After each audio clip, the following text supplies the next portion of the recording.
Bonjour à tous, nous sommes le lundi 7 juin 2010. Alors Luc Châtel, ministre de l'Éducation nationale, brillant puisqu'il a fait une belle carrière chez L'Oréal, c'est dire si ses décisions tombent rarement comme un cheveu sur la soupe. Et la soupe, ça fait grandir, paraît-il. Châtel est un exemple. Ça fait des années qu'on crie après les rythmes scolaires délirants et Châtel vient de découvrir à tel point qu'il met en place des essais de transformation des emplois du temps. Les bienfaits de l'apprentissage intellectuel le matin, le sport ou des activités culturelles l'après-midi sont donc annoncés comme de grandes découvertes pédagogiques, alors que les spécialistes comme Mérieux prêchent dans le désert depuis des lustres avec les vraies mesures qui vont avec. Ces vraies mesures qui ne devraient être dictées que par le souci de l'enfant, de son épanouissement scolaire, son épanouissement tout court d'ailleurs, ne sont pour l'instant que du saupoudrage et de l'effet d'annonce. Les changements véritables pour faire bouger le système sont connus mais ignorés, car ce serait une vraie révolution. Et Châtel révolutionnaire, ce serait comme Véronique Courgeot, nourrice professionnelle. La révolution, c'est un emploi du temps qui correspond à une réalité d'enfant. Pas compliqué, journée plus courte, plus de jours d'école dans la semaine, moins de vacances l'été et moins de vacances intermédiaires.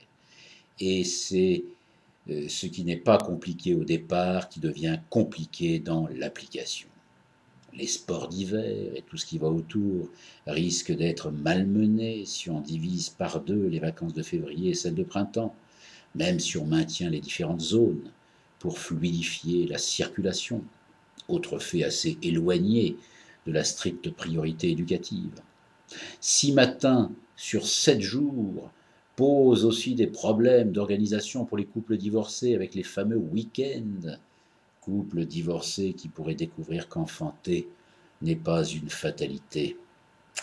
Pas d'ironie pour les couples divorcés, il y a quand même beaucoup de parents non mariés mais séparés, ou des parents encore mariés qui attendent que les enfants soient grands pour se séparer et revivre.